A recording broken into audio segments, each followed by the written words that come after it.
Hello friends, हम लोग linear equation in two variables की बात कर रहे थे। अब हम लोग कुछ सॉल्व एग्जांपल्स देखेंगे इस चैप्टर के। इस चैप्टर की खास बात यह है कि इस चैप्टर के क्वेश्चंस तो सब जगह मिलते हैं। अरिथमेटिक का कोई भी चैप्टर उठा लो, ज्योमेट्री उठा लो, लीनियर इक्वेशन बन जाता है, उसको सॉल्व करने के बाद आएगा। मेंसुरेशन में खास करके बहुत ज़्यादा आते हैं, ट्रिग्नोमेट्री में भी आते ही हैं, कम आते हैं ट्रिग्नोमेट्री में, बोल सकते हो ट्रिग्नोमेट्री में नहीं आते हैं। तो ये एलजेब्रा का पार्ट है, एलजेब्रा लेकिन हर जगह यूज़ होता है। उसी तरह से लीनियर इक्वेशन एलजेब्रा का ही एक पार्ट है जो पूरे सिलेबस पे यूज़ होगा। तो हम लोग यहाँ पे थोड़े से एग्जाम्पल्स देखेंगे, प्रोसेस सीख लेंगे सॉल्व करने का, फिर इसके ज़्यादा क्वेश्चंस तो चैप्टर के अंदर मिलते जाएंगे। पहला क्वेश्चन स्क्रीन पे है, if 50% of x is equal to 30% y then x is to y is. Equation यहाँ तो दिया हुआ है हमें सीधा सीधा, क्या दिया हुआ है, 50% x of x is equal to 30% of y, है ना। मतलब x divide by 2 is equal to 3/10y। इन सबको तो डिस्क्राइब नहीं करना है मुझे, यहां से x बाई वाई निकाल दो सीधा सीधा। क्या आता है 3 डिवाइड बाई 5, मतलब रेशियो हमारा सीधा सीधा आ गया 3:5, है ना। इसमें लीनियर इक्वेशन दो वेरिएबल में तो था, लेकिन इसको सॉल्व नहीं करना था हमें सिर्फ x और y का रेशियो निकालना था। ऐसा कभी कभी हो सकता है, हमेशा नहीं निकाल पाओगे रेशियो, तो मैं कोई दूसरा इक्वेशन लिख दूंगा, उससे रेशियो नहीं निकल पाएगा, हो सकता है। लेकिन इस क्वेश्चन में चूंकि क्वेश्चन था तो रेशियो निकल रहा था। इसमें सॉल्व नहीं कर रहे थे हम लोग, सिर्फ रेशियो निकाल रहे थे, इसलिए एक इक्वेशन से बात हो गया। सॉल्व नहीं कर पाएंगे हम लोग बिना दो इक्वेशन के, दो वेरिएबल के इक्वेशन को सॉल्व नहीं कर पाएंगे। जनरल सी बात है, जितने वेरिएबल होंगे उतने इक्वेशन चाहिए सभी की वैल्यू निकालने के लिए। एल्जेब्रिकली तुक्का मार के, हिट एंड ट्रायल से या कुछ और मेथड लगा के जरूर निकल सकता है, लेकिन एल्जेब्रा से निकालने के लिए जितने वेरिएबल है उतने ही इक्वेशन चाहिए। यहाँ पे हमने सॉल्व नहीं किया है, x बाई वाई को निकाल दिया है सिर्फ। दूसरा क्वेश्चन देखते हैं। आहा, a man rows up stream 36 kilometre and down stream 48 kilometre taking 6 hours each time, the speed of the current is. Time and distance का क्वेश्चन है यह, वो भी बोर्ड का क्वेश्चन है। बहुत ट्रिकी होते हैं इसके क्वेश्चन। थोड़ा सा पहले उसके हम लोग कॉन्सेप्ट्स देख लेते हैं, क्या क्या इसमें लगने वाला है इस क्वेश्चन में, फिर हम लोग चलते हैं आगे। सबसे पहले स्पीड टाइम में क्या होता है हमारा formula, speed is equal to distance divide by time, ठीक है।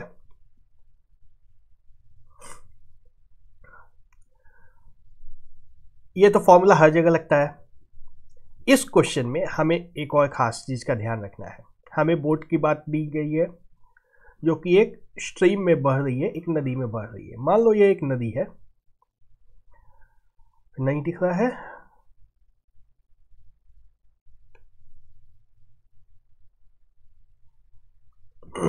हाँ समझ लो, फिर क्वेश्चन दिखा के मैं सॉल्व करता हूं। मान लो यह एक नदी है जो इस दिशा में बह रही है ना, इस दिशा में यह नदी बह रही है, ठीक है। नदी बह रही है, इसमें एक नाव भी है जो कि इसी दिशा में जा रही है। एक नाव है जो कि इसी दिशा में जा रही है। यदि ऐसा है तो बोट की अपनी स्पीड जो है, चलाने वाला अगर उसमें कोई नाविक है या मोटर लगी हुई है, बोट की जो भी अपनी स्पीड है वो तो इस दिशा में है ही, लेकिन अगर उसको चलाना बंद कर दिया जाए, नाव नहीं चल रही है, रख एकदम पड़ी है, स्थिर पड़ी है, तो भी पानी के साथ इस दिशा में बहती जाएगी ना। तो जो नाव चल रही है उसकी स्पीड मान लो b है। थोड़ी देर के लिए मान लो b हमारा 0 है, नाव स्थिर है, b 0 है, तो नाव किस स्पीड से जाएगी, जो नदी की गति है उसी स्पीड से ये नाव बहती चली जाएगी, है ना। b अगर 0 है बोट की स्पीड, बोट रुकी हुई है, उसको कोई नहीं चला रहा है, लेकिन नदी चूंकि बह रही है इसलिए नदी के साथ नाव इस दिशा में चलती चली जाएगी। तो टोटल स्पीड नाव की कितनी हो जा रही है, b प्लस आर। b चूंकि 0 है तो अभी सिर्फ r होगा। b अगर कुछ ज्यादा होता, अगर b 1 2 3 4 5 कुछ भी होता तो जो बोट की स्पीड है उसमें रिवर की स्पीड ऐड हो जाती। तो इसका मतलब क्या है, इस दिशा को हम लोग बोलते हैं डाउन स्ट्रीम। डाउन स्ट्रीम में स्पीड कितनी होती है, बोट की स्पीड प्लस रिवर की स्पीड। वहीं अगर बोट को उल्टा जाना रहता, बोट को यदि इस दिशा में जाना होता, इधर जाना होता, तो रिवर की स्पीड जो है ना ये बोट के उल्ट ऑपोजिट काम करती ना, बोट के ऑपोजिट काम करती। तो इस हालत में अपनी जगह पे स्थिर रहने के लिए बोट को आर स्पीड से बोट को चलते रहना होगा, है ना। रिवर की जो स्पीड है इस स्पीड से अगर नाव इस दिशा में चलती रहेगी तभी एक जगह पे स्थिर रहेगी, रुकी रहेगी। तब नहीं चलाना अगर बंद करेगा तब तो बह जाएगी नाव उधर। यदि चलाना बंद कर देगा तो नाव तो इधर बहती चली जाएगी। यहाँ पे रुके रहने के लिए नदी की जो गति है आर, उसी गति से इस दिशा में जाते रहना होगा नाव को। और इस दिशा में अगर कुछ आगे जाना है तो आर से ज्यादा स्पीड से नाव को चलाना होगा। तो उस हालत में बोट की स्पीड क्या हो जाती है, b माइनस आर, है ना। रिवर की स्पीड जो है वो बोट की स्पीड में से माइनस हो जाती है। यह अप स्ट्रीम स्पीड होती है, ठीक है। तो यह हमारा जो स्पीड का फॉर्मूला है, इसी में स्पीड का स्पीड हमारी यह होगी। अगर हमें डिस्टेंस या टाइम निकालना है इस फॉर्मूला से, तो स्पीड की जगह पे अप स्ट्रीम में यदि है तो b माइनस आर को यूज करना है, डाउन स्ट्रीम में है तो b प्लस आर स्पीड को लेके चलना है। कॉन्सेप्ट क्लियर है? ज़्यादा डिटेल में तो मैं यहाँ पे नहीं बता पाऊंगा, लेकिन फिर भी जिनको कुछ आइडिया है वो समझ गए होंगे। तो अब क्वेश्चन पे आते हैं। सबको मिटा दूं मैं। अब देखो, क्वेश्चन को शॉर्ट में सॉल्व करना रहता है, ज़्यादा लंबा तो खींचना नहीं है, एग्जाम में ज़्यादा समय नहीं रहता है। तो सीधा सीधा देखो इक्वेशन हम लोग बनाएंगे। 36 किलोमीटर अप स्ट्रीम जा रहा है, तो टाइम का फॉर्मूला क्या होता है तब, डिस्टेंस डिवाइड बाय स्पीड, है ना। 36 किलोमीटर अप स्ट्रीम जाने में कितना समय लग रहा है, 6 घंटे। मतलब 36 किलोमीटर जाने में उसे 6 घंटे लगे। ये स्पीड कितनी है, बोट की स्पीड माइनस रिवर की स्पीड, अप स्ट्रीम में दोनों माइनस हो जाता है। ये किसके बराबर है, 6। उसी तरह से डाउन स्ट्रीम की बात करें अगर, तो b प्लस आर होगा स्पीड, और ये किसके बराबर होगा, 48 किलोमीटर जा रहा है यहाँ पे 6 घंटे में, 48 डिवाइड बाई 6, ये कितना हो जाएगा, 8, है ना। तो हमारे पास दो सीधे सीधे से इक्वेशन है। इस पार्ट से अब हमें कोई काम नहीं है, तो आ गया है दो बहुत ही सिंपल सी इक्वेशन है। b plus r is equal to 6, b minus r is equal to 6 जो इक्वेशन नंबर 1 है, b plus r is equal to 8 जो इक्वेशन नंबर 2 है। इस तरह के इक्वेशन को सॉल्व करना एलिमिनेशन मेथड से बहुत अच्छा लगता है। एलिमिनेट कैसे करेंगे, सीधा सीधा ऐड कर दो, एक खत्म हो जाएगा, है ना। यदि दोनों को ऐड करते हैं हम लोग तो क्या हो जाएगा, r और r कैंसिल हो जाएगा, 2b is equal to 6 plus 8 is equal to 14। Boat की स्पीड आ गई 7, ठीक है। हमें बोट की स्पीड नहीं निकालनी है तो इसको माइनस करेंगे हम लोग। यही जो इक्वेशन है ना, b minus r is equal to 6, b plus r is equal to 8, इसको माइनस करोगे तो b कैंसिल हो जाएगा, b और b कैंसिल हो जाएगा, क्या आएगा, minus 2r is equal to minus 2, मतलब r की वैल्यू आ गई 1। क्वेश्चन सॉल्व हो गया। हमें रिवर की स्पीड चाहिए थी, 1 किलोमीटर पर आवर आ गया है। इस पार्ट की हमें जरूरत नहीं थी सॉल्व करने के लिए। तो यहाँ पे अब एक चीज लीनियर इक्वेशन की जो सीखने की बात है वह यह है कि यदि हमें इक्वेशन इस तरह का दिया हो, b प्लस आर और b माइनस आर, मतलब दो वेरिएबल है, दोनों का डिफरेंस और दोनों का सम अगर दिया हुआ है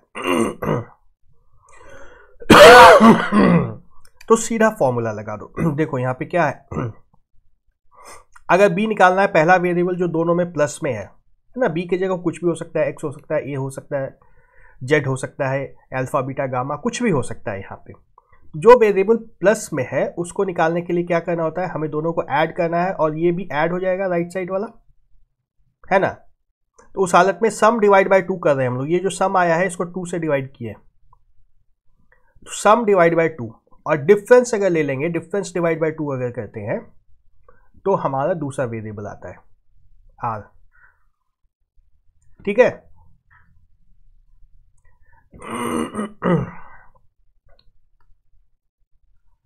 समझ में आ रही है बात। अगर इस तरह के इक्वेशन है तो इसको सॉल्व करने के लिए कुछ नहीं सोचना है, सीधा सीधा कर दो, दोनों को ऐड कर दो, दोनों इक्वेशन को डिवाइड कर दो 2 से। हमें पहला वेरिएबल मिलेगा जो दोनों में ऐड हो रहा है, और दूसरा वेरिएबल जो माइनस हो रहा है उसकी अगर बात करनी है तो दोनों को माइनस कर दो। अगले क्वेश्चन पे आते हैं, question number 3। Time and distance के ही क्वेश्चन है इस वीडियो में ज़्यादा। A farmer travelled a distance of 61 kilometres in 9 hours. He traveled partly on foot at the rate of 4 kilometers per hour and partly on bicycle at the rate of 9 kilometers per hour. The distance traveled on foot is. देखो इस question में जो ज़्यादा गलती करते हैं students वो यह करते हैं कि डिस्टेंस हमें दिया है ना, टाइम भी हमें दिया है, एवरेज स्पीड निकाल देते हैं और फिर उस एवरेज स्पीड से कुछ ना कुछ काम कर देते हैं। एवरेज स्पीड निकाल देते हैं क्या, 9 + 4 डिवाइड बाई 2। इस फॉर्मूले से एवरेज स्पीड का नहीं निकलता है। स्पीड का एवरेज जहां भी निकालना होता है, स्पीड के एवरेज स्पीड का फॉर्मूला होता है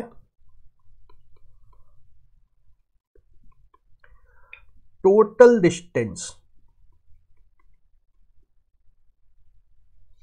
डिवाइड बाय टोटल टाइम। ठीक है। सिर्फ स्पीड को ऐड करके उसको एवरेज नहीं कर सकते हो। ये दो नंबर दिया है, इस स्पीड को ऐड करके इसका एवरेज नहीं निकाल सकते हो। इस क्वेश्चन में हमें दिया हुआ है एवरेज, वैसे यहाँ पे 61 किलोमीटर 9 घंटे में जा रहा है।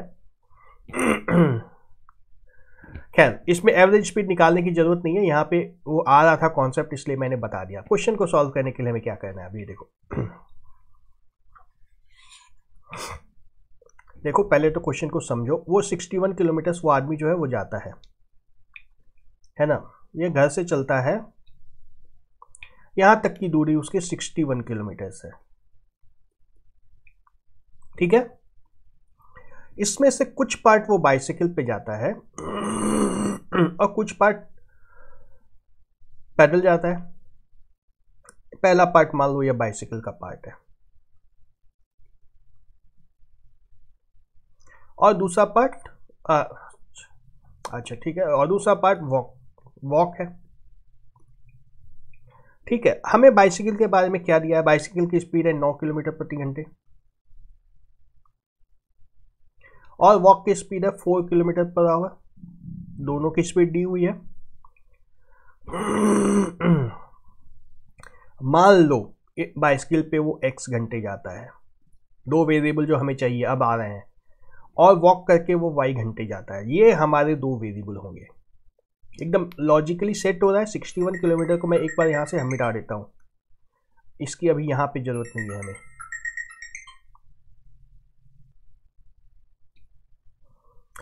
तो बाइसिकल का डिस्टेंस मिल गया, वॉक का डिस्टेंस मिल गया, स्पीड हमें पता है, नहीं सॉरी टाइम मिल गया, यह टाइम है।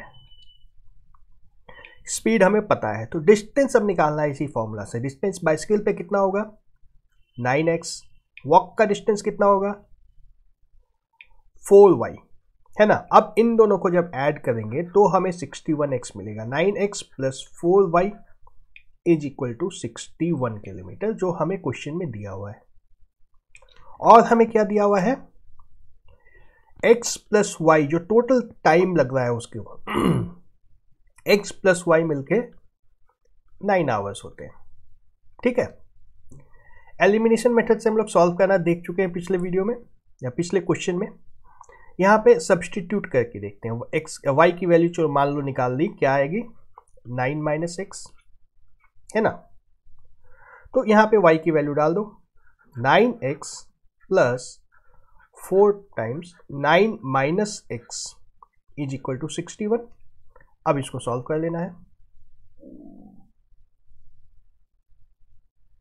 अच्छा, यहाँ पे देखो एक चीज़ और ध्यान देने की है, यदि हम लोग इस तरह से सॉल्व करेंगे तो हमें x निकल जाएगा यहाँ से, है ना, x निकल जाएगा यहाँ से, फिर उससे हम लोग y की वैल्यू निकाल सकते हैं। और क्वेश्चन में पूछा क्या गया है, distance travelled on foot, distance travelled on foot क्या है, y है, y से निकलेगा ना, 4y है डिस्टेंस ट्रेवल्ड ऑन फुट, तो इसके लिए हमें y चाहिए।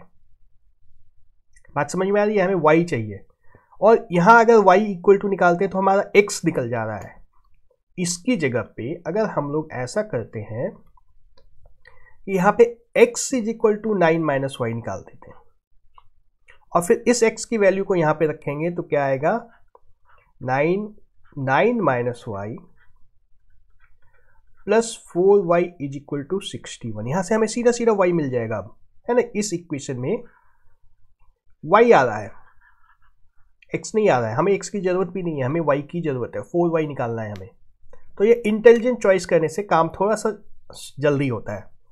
यहाँ पे क्या आएगा हमारे पास, 81 minus 9y plus 4y is equal to 61, है ना। यहाँ से क्या आ जाएगा, 5y is equal to 20, y की वैल्यू आ गई 4, y इज इक्वल टू 4 आ गया। तो हमें चाहिए क्या, 4y distance travelled on foot, है ना, वॉक में y की स्पीड से जा रहा है वो, 4y is equal to 16 kilometre. यही हमारा आंसर है, ऑप्शन ए। ठीक है, समझ में आ रहा है ये बात।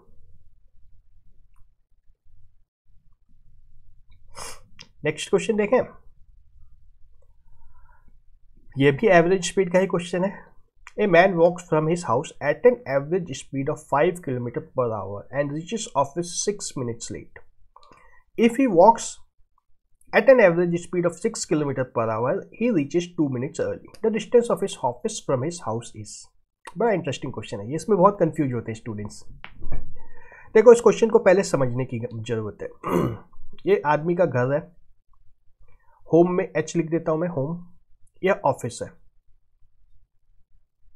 दोनों के बीच की कुछ दूरी होगी जो हमें दी हुई नहीं है, अभी वही निकालना है। डिस्टेंस डी हमें नहीं दिया हुआ है, मान लिया डी डिस्टेंस है, ठीक है। अब क्वेश्चन में क्या दिया है, अगर यह 5 किलोमीटर प्रति घंटे की स्पीड से जाता है तो कितनी लेट पहुंचता है, 6 मिनट लेट पहुंचता है वो, 6 मिनट्स लेट। और यदि वो 6 किलोमीटर प्रति घंटे की स्पीड से जाता है तो 2 मिनट लेट पहुंचता है ना। इसका मतलब क्या है कि घर से निकलने का समय फिक्स है उसका। इसका मतलब यही ना कि घर से किसी एक पर्टिकुलर समय पे निकल रहा है। मान लो वो 9 बजे निकलता है, थोड़ी देर के लिए मान लो 9 बजे निकलता है वो घर से ऑफिस के लिए, क्योंकि वो निकलने के टाइम में चेंज नहीं कर रहा है, वो सिर्फ अपने स्पीड में चेंज कर रहा है। निकलने के टाइम बिल्कुल फिक्स रखा है वो, ऑफिस पहुंचने की भी टाइम कुछ फिक्स होगी, है ना। तभी तो 6 मिनट लेट और 2 मिनट अर्ली है, सॉरी लेट नहीं है, 2 मिनट अर्ली है। तो ऑफिस पहुंचने का टाइम भी उसका फिक्स है, 2 मिनट जल्दी पहुंचेगा तो 2 मिनट वेट कर सकता है, समय पे पहुंच गया वो। 6 मिनट लेट पहुंचेगा तो लेट हो गया है वो। तो कुछ एक समय था ऑफिस पहुंचने का टाइम जो फिक्स था, है ना। तो इसका मतलब क्या है कि यदि वो इस दूरी को उस पर्टिकुलर समय में, मान लो टी समय है ना, मान लो ऑफिस अगर 10 बजे स्टार्ट होती है तो 1 घंटे में अगर वो ट्रैवल कर लेता है रास्ता तो काम बन जाएगा, समय पे पहुंचेगा। ठीक है ना, बात समझ में आ रही है ना। यदि वो ऑफिस 9:30 में स्टार्ट होती है तो वो आधे घंटे में अगर वो दूरी को कवर कर लेगा तो समय पे पहुंचेगा ऑफिस। तो ये कितना समय उसको ट्रैवल करने के लिए मिल रहा है हमें नहीं पता है, उसको मैंने मान लिया टी। ठीक है, टी आवर्स मानना होगा, मिनट नहीं हो सकता है यहाँ पे। क्यों नहीं हो सकता है मिनट? मिनट इसलिए नहीं हो सकता है कि किलोमीटर पर घंटे में स्पीड दी हुई है हमें, है ना। और डिस्टेंस भी डी किलोमीटर है, तो हमारे पास अब 2 वेरिएबल है, डी डिस्टेंस है और टी टाइम है। इससे एक बार 5 किलोमीटर की स्पीड में जाता है तो 6 मिनट ज़्यादा लगता है टी से, 6 किलोमीटर की स्पीड से जाता है तो 2 मिनट कम लगता है। ये हमारे 2 इक्वेशन बनेंगे अब। बना दिया जाए इक्वेशन। पहला केस की जब बात करते हैं,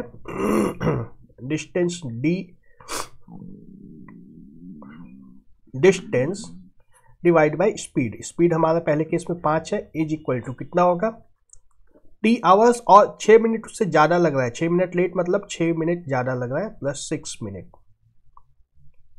ठीक है ना। और यहाँ देखो टी आवर्स में है 6 मिनट्स है ना, टी आवर्स में मैंने यहाँ लिखा है और 6 मिनट है, तो इसको आवर में चेंज करना होगा, T plus 6 divide by 60 hours. यह हमारा पहला इक्वेशन होगा। 6/60 नहीं करोगे तो बात बिगड़ जाएगी। और दूसरा इक्वेशन जो है, इस बार कितनी स्पीड से जाएगा, 6 किलोमीटर की स्पीड से जाएगा, d divide by 6, distance by speed is equal to time t, और 2 मिनट जल्दी पहुंच रहा है, टी माइनस 2 डिवाइड बाई 60 लिख दो मैं सीधा। यह हमारा दूसरा इक्वेशन है। 2 इक्वेशन बन गए, अब इन दोनों को सॉल्व करना है। सॉल्व करके हमें क्या निकालना है, डिस्टेंस डी निकालना है। टाइम की जरूरत नहीं है हमें। देखो कॉन्सेप्ट समझ में आ गया है, इक्वेशन बन गए हैं हमारे। पहला इक्वेशन है d divide by 5 is equal to t plus 6 divide by 60, पहला इक्वेशन। और दूसरा है d divide by 6 is equal to t minus 2 divide by 60, ये दूसरा इक्वेशन है। अब हमें डी चाहिए, बात हो चुकी है हमारी अभी ऑलरेडी, तो यहाँ पे सब्स्टिट्यूट नहीं करेंगे, सीधा सीधा माइनस करेंगे, टी हमारा खत्म हो जाएगा, डी बचा रहेगा। कर दूं माइनस, ये माइनस हो जाएगा, ये माइनस हो जाएगा, यह प्लस हो जाएगा, तो क्या आ गया, d by 5 minus d by 6 is equal to, t minus t तो खत्म हो गया, 6/60 प्लस 2/60 इज इक्वल टू 8/60, और लेफ्ट साइड में क्या आएगा, लेफ्ट साइड में आएगा 6d minus 5d, d divide by 30 के बराबर होगा ये, d डिवाइड बाई 30। अब निकाल दो यहाँ से d, 0 0 कैंसिल हो जाएगा, 3 से ये 2 चला जाएगा, 8/2 4 किलोमीटर। हमारा डिस्टेंस निकल गया 4 किलोमीटर, ऑप्शन डी। 4 किलोमीटर दूरी पे है उसका ऑफिस, उसके घर से। समझ में आ गई बात। पांचवा क्वेश्चन देखते हैं। Sum of 3 fractions is 24/11 on dividing the largest fraction by the smallest fraction 7/6 is obtained, which is 1/3 greater than the middle fraction, the smallest fraction is। सबसे छोटा फ्रैक्शन निकालना है, मतलब हमारे पास 3 नंबर्स हैं, 3 फ्रैक्शन है, x एक बीच में है, एक y, बीच वाले को z मान लेता हूं मैं। 3 फ्रैक्शन है मतलब 3 वेरिएबल है, मतलब बात बहुत कॉम्प्लेक्स होने वाली है। तीनों का सम देखो क्या दिया है, देखो थोड़ा सा इंटेलिजेंटली सोचना, बन जाता है क्वेश्चन। तीनों निकल जाएंगे, 3 वेरिएबल हमारे बनेंगे, 3 इक्वेशन बनेंगे, तीनों सॉल्व हो जाएंगे। ऐसे भी कह सकते हो, या कह सकते हो कि हम लोग एक की वैल्यू पहले ही निकाल देंगे, फिर 2 इक्वेशन बनेंगे। चलो देखते हैं। तीनों का सम तो हमें दिया है x plus y plus z. अच्छा, x हमारा सबसे छोटा है, y z उससे छोटा है, y सबसे बड़ा है। हमें चाहिए सबसे स्मॉलेस्ट फ्रैक्शन x निकालना है हमें, y और z से हमें कोई मतलब नहीं है। तो सम ऑफ द तीनों फ्रैक्शन दिया है 224/11।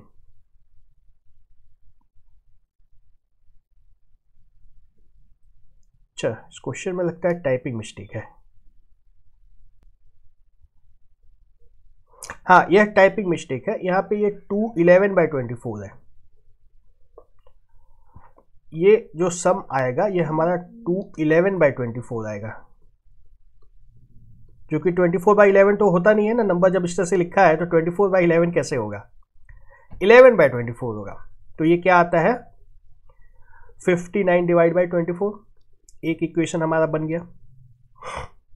दूसरा देखो, on dividing the largest fraction by the smallest fraction. Largest fraction हमारा क्या है, y।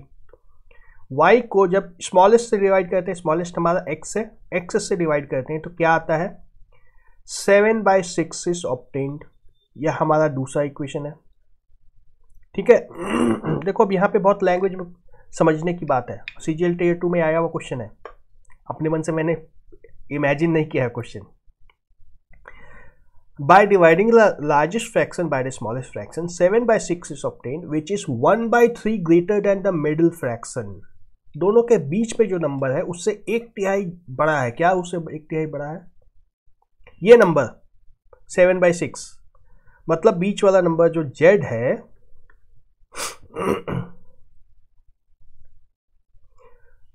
z से 1/3 बड़ा है 7/6, मतलब z plus 1/3 z plus 1/3 is equal to 7/6. देखो अब इस इक्वेशन में सिर्फ एक ही वेरिएबल आया है. इक्वेशन नंबर 3 जो आया है ना, इसमें सिर्फ एक ही वेरिएबल है. इसको हम लोग पहले सॉल्व कर लेंगे, z की वैल्यू आ जाएगी, तब हमारे पास 2 इक्वेशन और 2 वेरिएबल बचे रहेंगे.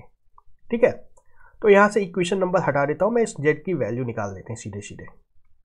z की वैल्यू क्या आती है? 7/6 माइनस 1/3 इज इक्वल टू 5/6. ठीक है, z की वैल्यू आ गई. z की जगह पे वैल्यू रख दो 5/6. यहां भी z की जगह 5/6 रख दो.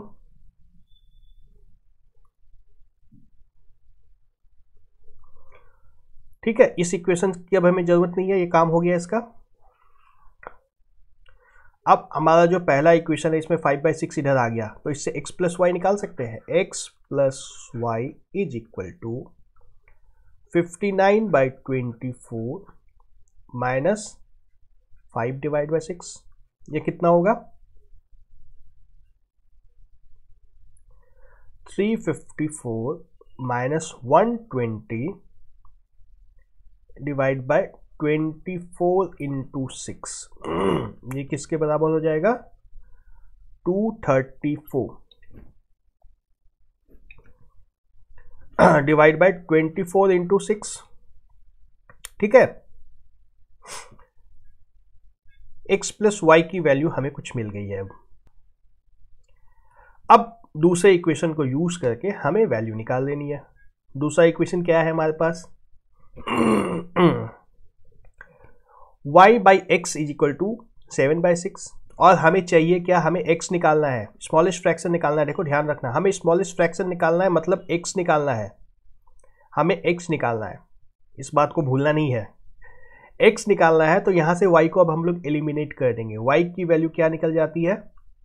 7/6x है ना. अब यहां पे y की वैल्यू रख देंगे 7/6x, तो y हमारा एलिमिनेट हो जाएगा. x plus 7/6x is equal to 234 divide by 24 into 6, मतलब x is equal to 234 divide by 24 into 6 into 6 divide by 13 आएगा ना.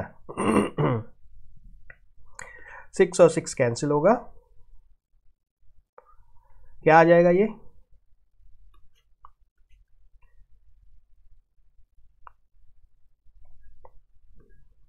18 2 डिवाइड बाई 3. सिर्फ x की वैल्यू निकाल ली हमने, y की वैल्यू नहीं निकाली, चूंकि x से पूछा गया था. अच्छा, आंसर नहीं आया इसमें, कैलकुलेशन मिस्टेक हुई लगता है कुछ.